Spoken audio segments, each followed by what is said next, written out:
Hi friends, welcome back to my channel. మీరు కనుక నా ఛానల్ ఫస్ట్ టైం చూస్తున్నారా అయితే సబ్స్క్రైబ్ చేసుకోండి. అలాగే పక్కనే ఉన్న బెల్ ఐకాన్ని క్లిక్ చేసేయండి ఫ్రెండ్స్. ఈరోజు ఎపిసోడ్ అయితే సూపర్గా అదిరిపోబోతుంది. ఎక్కడ స్కిప్ చేయకుండా మొత్తం చూసాను ఫ్రెండ్స్. అప్పుడే మీరు ఎంజాయ్ చేయగలుగుతారు. నచ్చినట్లయితే ఒక లైక్ ఇచ్చి ఎంకరేజ్ చేశాను ఫ్రెండ్స్. ఇక ఎపిసోడ్లోకి అయితే వెళ్ళిపోదాం. కనకం ఇక 20,000 బడ్జెట్తో స్వప్న శ్రీమంతాన్ని కానిచ్చేద్దామని చూస్తుంది. ఇక ప్లాస్టిక్ ఫ్రూట్స్ అలాగే ఇరిగిపోయిన కుర్చీని కవర్ చేసి మొత్తానికైతే ఇక ఎంతో కొంత డెకరేషన్ చేయించి ఇక అటు ఇటు తిరుగుతూ ఉంటే ఇంతలో ఇక దుగ్గిరాల కుటుంబం రానే వస్తుంది. కారులో దిగడంతోనే స్వప్న అలాగే కావ్య, రుద్రాణి, అపర్ణ, ఇందిరాదేవి అందరూ కూడా ఇక డెకరేషన్ వంక చూస్తూ ఉంటారు. కావ్య, అక్క నిజంగా చాలా అందంగా ఉన్నావే, నిజంగా నువ్వు చాలా సాంప్రదాయంగా చాలా బాగున్నావు అని చెప్పి కావ్య స్వప్నని పొగుడుతూ ఉంటుంది. ఆ మాటలకు వెంటనే మా కోడల సంగతి, స్వప్న సంగతి మాకు తెలుసు, కానీ నువ్వే చాలా ఘోరంగా పేదరికానికి నిలువెత్తు సాక్ష్యంలాగా కనిపిస్తున్నావు, కనీసం మెడలో ఒక్క నగ కూడా వేసుకోలేదు అని చెప్పి రుద్రాణి అంటుంది. ఇక దానికి తగుదనమ్మా అని చెప్పి దానిలక్ష్మి, మా విలువ తీయడానికి కాకపోతే మెడలో కనీసం బంగారు నగలు వేసుకొని రావాలని తెలీదా అని చెప్పి చాలా చీపుగా మాట్లాడుతుంది దానిలక్ష్మి. ఇక వెంటనే అపర్ణ, ఏంటి కావ్య, ఎందుకు ఇలా మారిపోయావు? ఇంట్లో ఫంక్షన్ కదా, నగలు నేను పెట్టిన నగలు ఉన్నాయి కదా, అవి ఎందుకు వేసుకోలేదు అని చెప్పి కావ్యని అడుగుతుంది. ఇక అపర్ణ, అది అత్తయ్య గారు అని చెప్పి కావ్య తడబడుతుంటే రుద్రాణి, అర్థమైందిలే, మీ అక్కకి శ్రీమంతం జరిపించడమే నీకు ఇష్టం లేదు. ఆ శ్రీమంతానికి ఏం విలువ ఉంది, ఎవరొస్తారు, ఇక్కడ అందరూ కూడా నార్మల్ వాళ్ళే కదా అని చెప్పి నువ్వు కూడా నార్మల్గా వచ్చుంటావు అని చెప్పి ఇక స్వప్న వంక రెచ్చగొట్టేలా చూస్తుంది. స్వప్న ఏమీ అనకుండా ఇంతలోనే కావ్య ఇక అమ్మ అని చెప్పి పిలిచేసరికి ఇక దానిలక్ష్మి అందరూ కూడా ఇక కనకం అలాగే కృష్ణమూర్తి వచ్చి రండి లోపలికి రండి అని చెప్పి స్వాగతిస్తూ ఉంటారు. ఇక రాజ్, కావ్య అందరూ కూడా లోపలికి వెళ్తారు. అక్కడ ఉన్న విధానం అంతా చూసి చాలా బాగా చేయించావు కదా డెకరేషన్ అని చెప్పి వెటకారంగా మాట్లాడుతుంది రుద్రాణి. ఏదో మాకు ఉన్నంతలో అని చెప్పి కనకం అనగానే, ఉన్నంతలోలా లేదు, ఏదో చేసామా ఉన్నామా అన్నట్టుంది.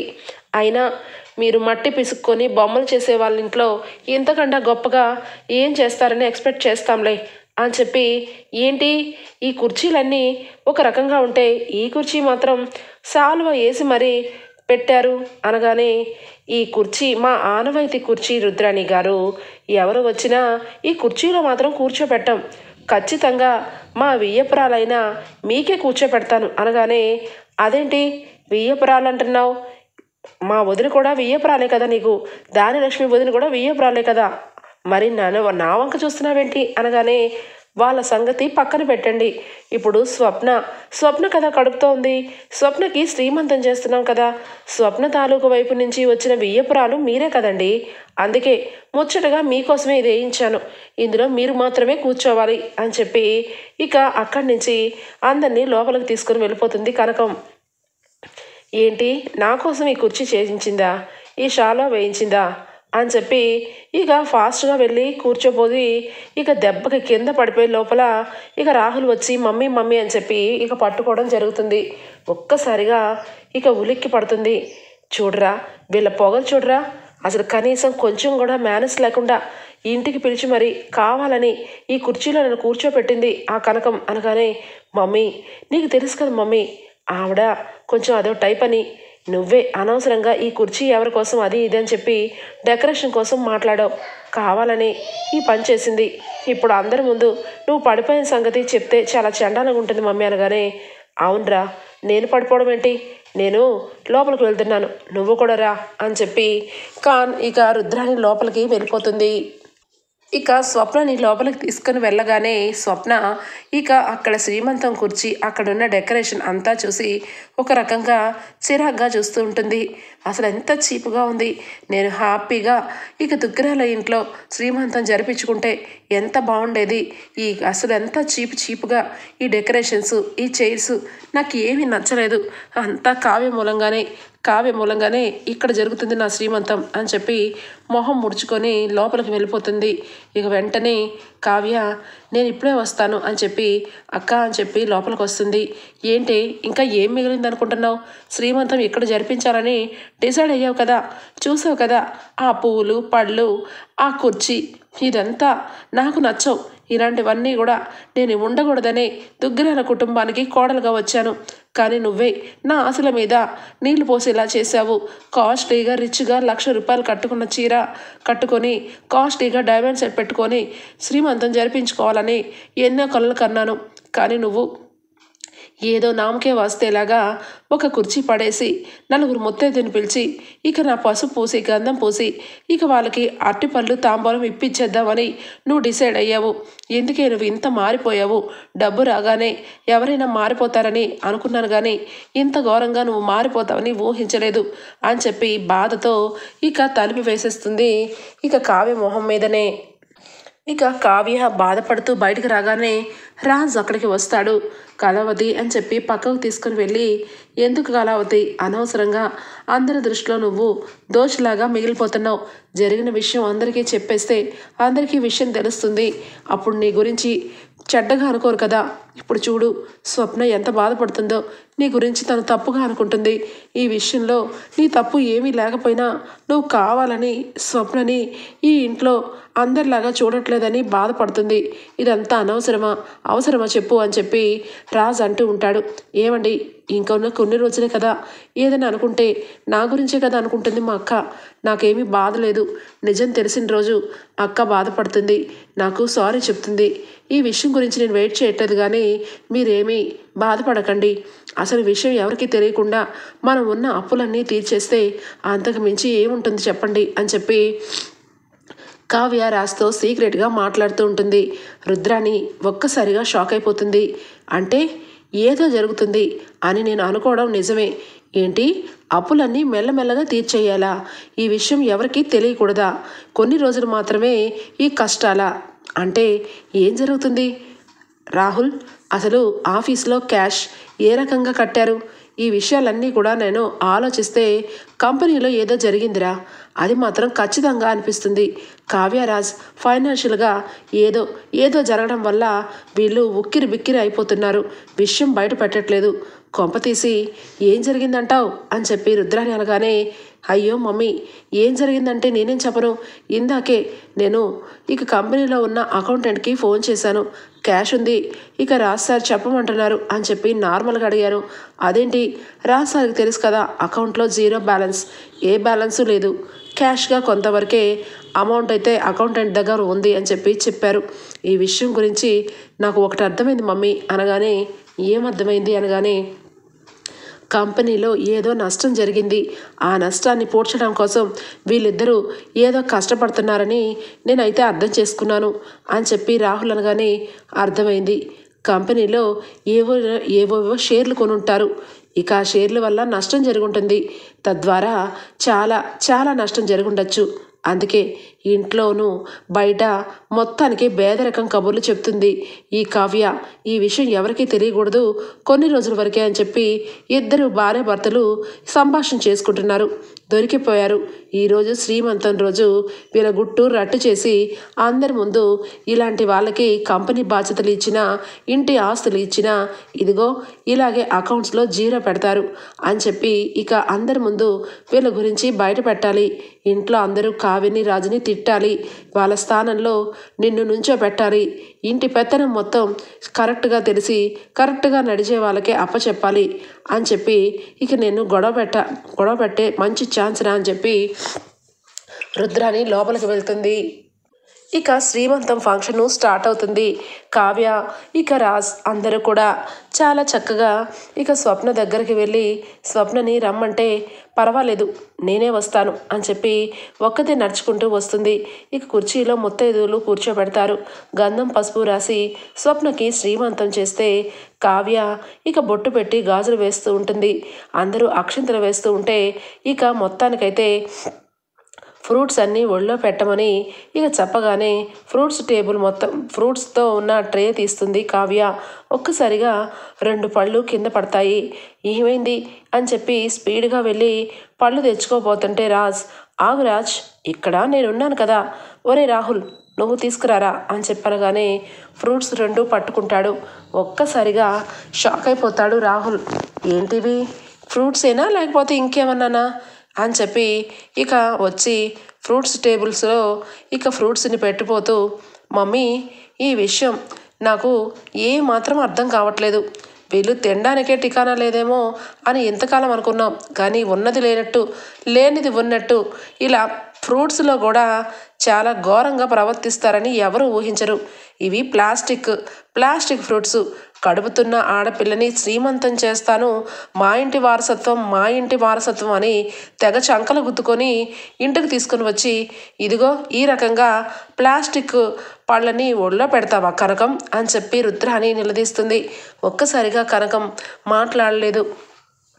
ఏంటి చెప్పు, ఈ ఇంటికి వచ్చిన వాళ్ళని ఎంతగా అవమానించడం నీకు ఎప్పుడు కూడా కొత్తేం కాదు కదా. ఈ ఇంట్లో అసలు శ్రీమంతం జరిపించడం కోసం నువ్వు ఏ రకంగా అక్కడికి వచ్చావో మా అందరికీ తెలుసు. అసలు నువ్వు నీ కూతుళ్ళని సమానంగా చూస్తున్నావా?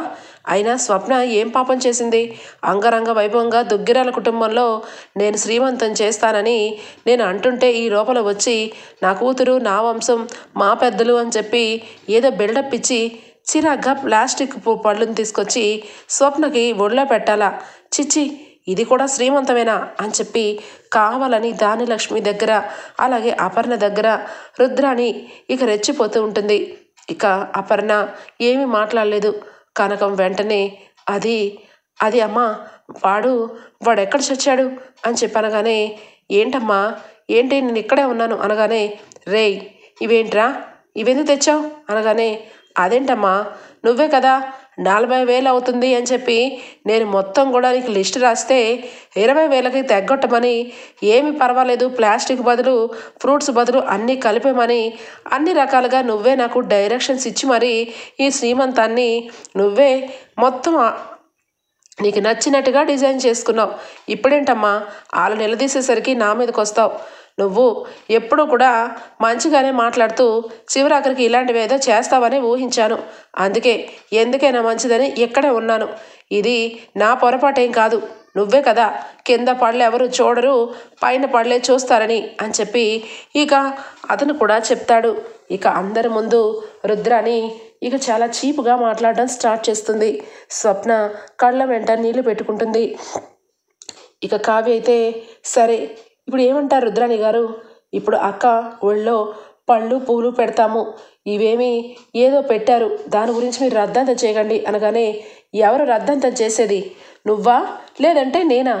అయినా మెత్తగా ఉంటూ చాలా మంచి కబుర్లు చెప్పుకుంటూ ఇంట్లో అందరినీ మోసం చేసి బ్రతికేదే నువ్వు అని చెప్పి గట్టిగా మాట్లాడుతుంది రుద్రాణి. ఒక్కసారిగా కావ్య అలాగే ఇక కనకం అందరూ షాక్ అయిపోతారు. ఏమమ్మో ఏం మాట్లాడుతున్నావు? నా కూతురు గురించి తప్పుగా మాట్లాడితే ఊరుకొని చూడండి రుద్రాణి గారు అని చెప్పి కనకం అంటే చాలు మాట్లాడమా కనకం. నీ శ్రీమంత వేడుక, నువ్వు పిలిచిన పిలుపులు, నువ్వు చేసిన మర్యాదలు చాలా గొప్పగా ఉన్నాయి. నేను వచ్చినప్పటి నుంచి చూస్తున్నాను.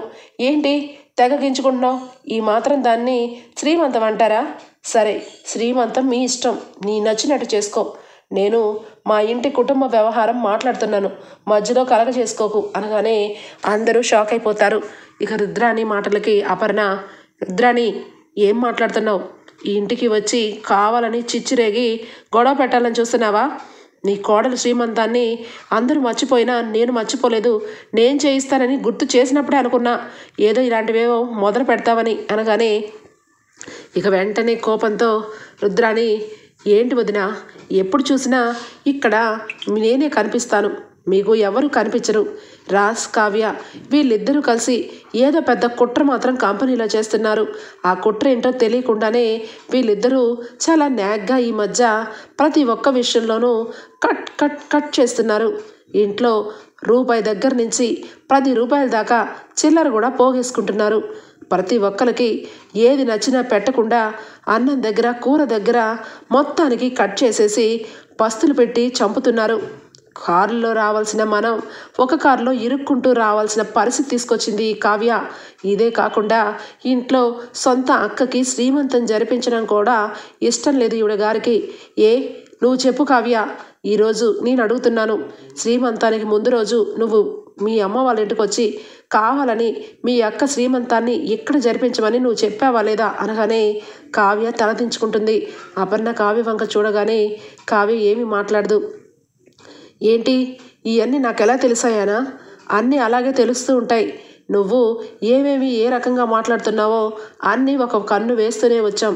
చివరాఖరికి నాన్నగారికి కూడా వీళ్ళు 4-5 రోజులు డేట్ దాటిపోయినాక కంపెనీ అకౌంట్లో కాకుండా విడిగా క్యాష్ రూపంలో కట్టారు. కంపెనీలో జీరో అకౌంటే ఉంది. కాదా రాజ్, చెప్పు అని చెప్పి రాజుని కూడా నిలదీస్తుంది రుద్రాని. ఒక్కసారిగా కావ్యరాజ్ నోటి వెంట మాటలు రాకుండా అలాగే నుంచొని చూస్తూ ఉంటారు. ఇక అప్పుడు అపర్ణ అడుగుతుంది, రే రాజ్, కావ్య ఏం జరుగుతుంది? ఇన్ని మెందలు వేస్తుంటే నోట్లోంచి మాట రాకుండా బెల్లం కొట్టిన రాయిల్లాగా అలా నుంచొనున్నారేంటి? ఏం జరిగింది? అసలు కంపెనీలో జీరో బ్యాలెన్స్ అవ్వడం ఏంటి? మీరేమో నోటి వెంట మాట రాకుండా ఇలా నుంచోడం ఏంటి అనగానే ఇక అప్పుడే ఒక ముత్తైదు వస్తుంది. రావడంతోనే వాళ్ళు బెల్లం కొట్టిన రాయిల్లాగా ఎందుకున్నారో మీకు ఇంకా అర్థం కాలేదా అని చెప్పనగానే అందరూ ఆశ్చర్యపోతారు. ఏంటి, ఎవరు మీరు? మిమ్మల్ని నేను పిలవలేదే అని చెప్పి కనకం అంటుంది. అవును, మీరు నన్ను పిలవలేదు. పిలవని పేరంటానికి రావడానికి నాకు కూడా ఒక రకంగానే ఉంది. కానీ ఏం చెయ్యాలి, కొన్ని విషయాలు దుగ్గిరాల కుటుంబానికి చేరవేయాలంటే తప్పలేదు అనగానే ఏం మాట్లాడుతున్నారు, అసలు మీరు ఎంతకీ ఎవరు అనగానే ఎంతకీ ఎవరేంటి, వీళ్ళు ఏమీ మాట్లాడకుండా ఎందుకున్నారో నాకు తెలుసు అని చెప్పి అనగానే ఏం తెలుసు నీకు అని చెప్పి అపర్ణ అడుగుతుంది. ఏం తెలుసా, మీ ఇంటి దుకాణం మీ దుగ్గిరాల కుటుంబానికి సంబంధించిన అది ఆవదాస్తి మొత్తం బ్యాంకులో తనఖా పెట్టారని తెలుసు. వీళ్ళు 100 కోట్లకి సంతకం పెట్టి ఆ సంతకానికి తగ్గ 20 కోట్ల రూపాయలు బ్యాంకుకి కడుతున్నారని తెలుసు. ఏదో ఒక రోజు బ్యాంకు వాళ్ళు మీ యావదాస్తులు జప్తు చేస్తారని తెలుసు. ఇవన్నీ కూడా ఈ భార్యాభర్తలు ఇద్దరు కూడా మీ ముందు చెప్పకుండా చాలా గొప్పగా నటిస్తున్నారని తెలుసు. ఇవన్నీ నాకెలా తెలుసని మీరు అనుకుంటున్నారా? నాకు కూడా ఈ మధ్య తెలిసింది. నా ఫ్రెండ్ నాకు ఈ విషయంలో మీ దుగ్గిరాల కుటుంబానికి చెందిన ఒక ఆవిడ ఈ మధ్యకాలమే మాకు కలిసింది. ఈ విషయాలన్నీ నాకు చెప్పింది. కానీ ఈ విషయాలన్నీ మీ ఎవరికీ చెప్పకుండా ఇదిగో ఈ కావ్య చాలా నటిస్తుంది. నిజానికి మీ అందరినీ రోడ్డు మీదకి త్వరలోనే తీసుకొచ్చేస్తుంది అని చెప్పి ఇక అనామిక పంపించిన ఒక మనిషి చేత మొత్తం నిజాన్ని రివీల్ చేయించేస్తుంది అనామిక. ఏంటి మీరు అందరూ కూడా నన్ను వెరైటీగా చూస్తున్నారు? ఈ విషయాలన్నీ నాకలా తెలుసు, అసలు ఇవి నిజమా కాదా అని చెప్పి మీకు డౌట్గా ఉండొచ్చు.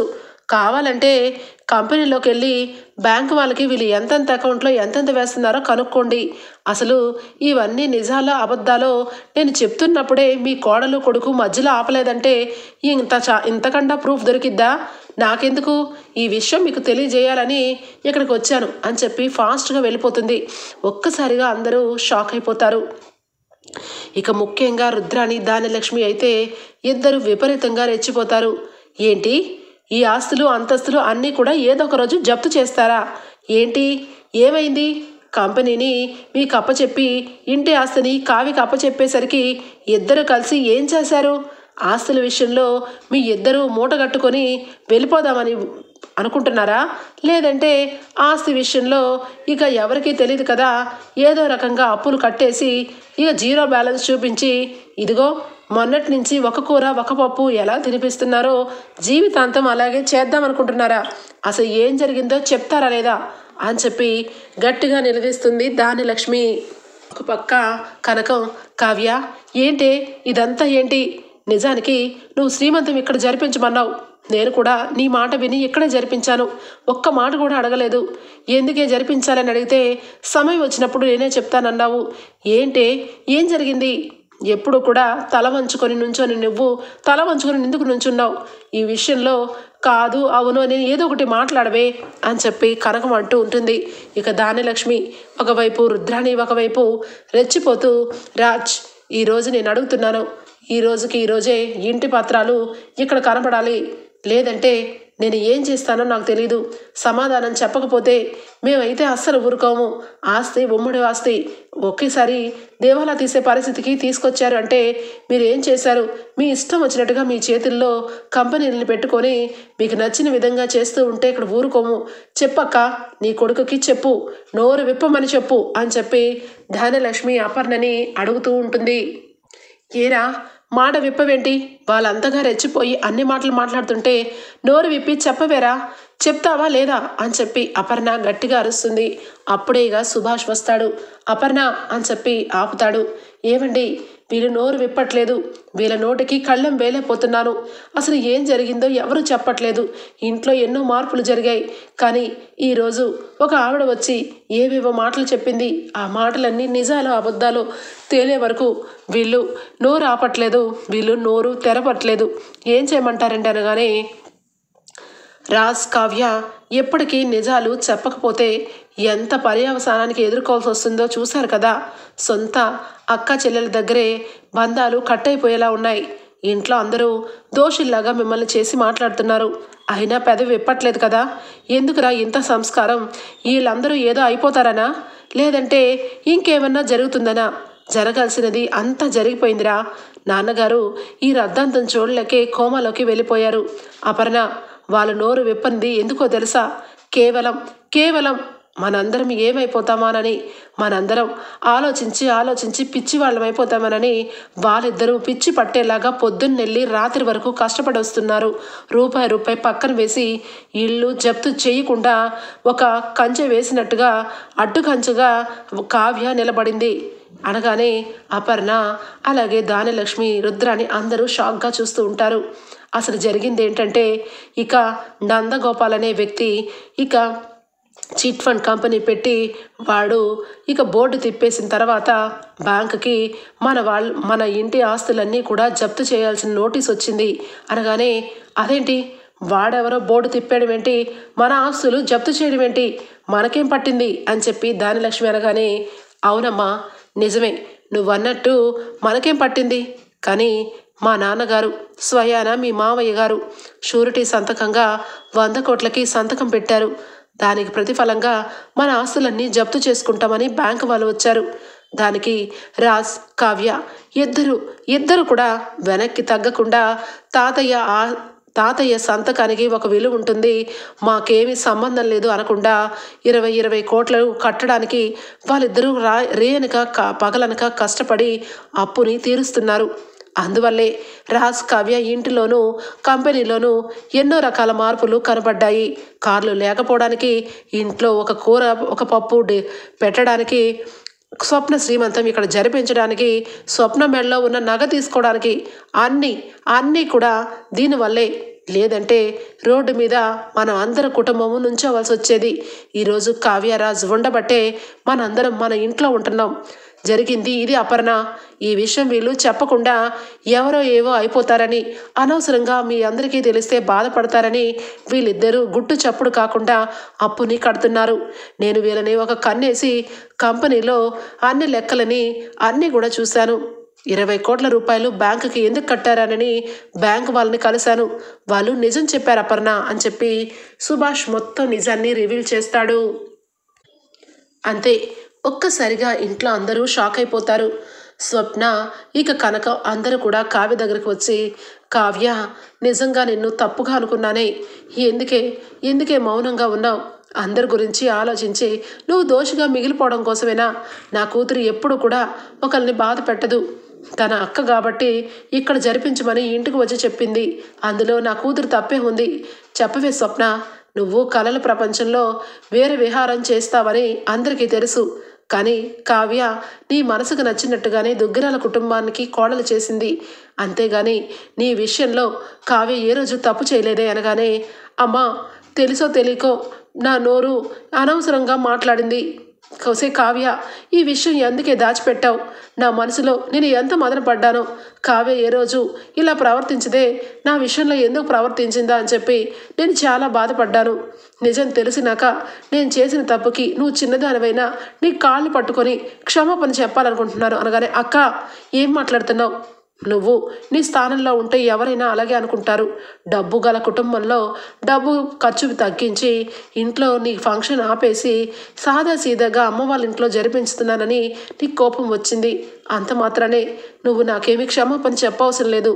కానీ అత్తయ్య గారు, ఇంట్లో పరిస్థితులన్నీ కూడా చక్కపడేదాకా నేను ఎవరికి చెప్పకూడదు అనుకున్నాను. ముఖ్యంగా నానమ్మ, అమ్మమ్మ, ఆవిడ మనసు నొచ్చుకుంటుంది. ఇప్పటికే తాతయ్య గారు ఇక కోమాలో ఉన్నారు. ఈ పరిస్థితుల్లో ఇల్లు విషయాల్లో బ్యాంకు వాళ్ళు వచ్చి గొడవ చేశారంటే అసలే తను ఇప్పటికే బాధతో ఉన్నారు.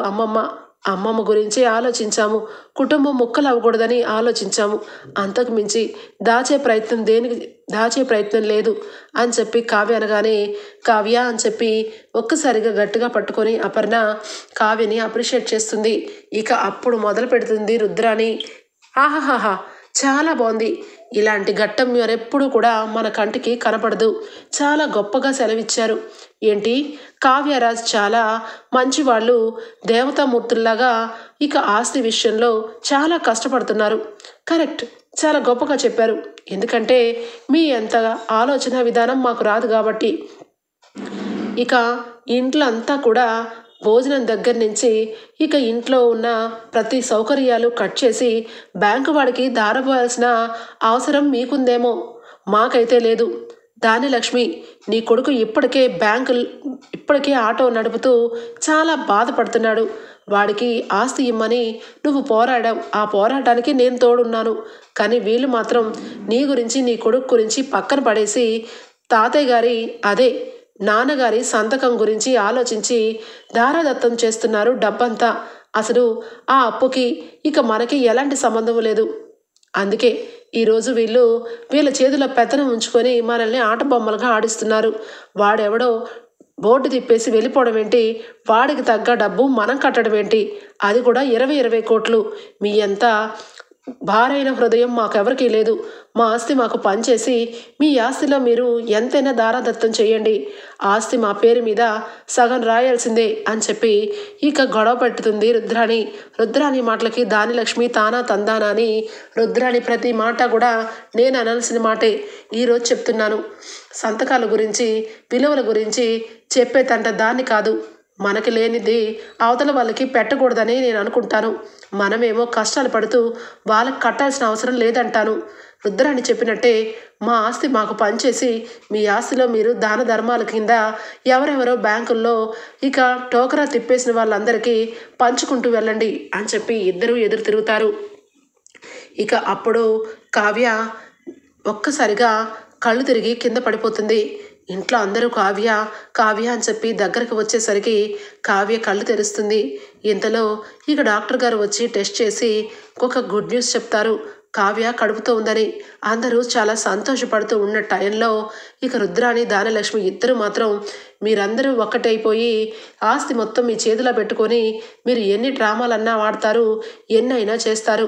అన్యాయం జరిగింది మాకు, మేము కోర్టుకు వెళ్లాల్సిందే అని చెప్పి ఇక దానలక్ష్మి రుద్రాణి బయటికి వస్తూ ఉంటారు. అప్పుడే కరెక్ట్గా కళ్యాణ్, అప్పు కూడా వస్తారు.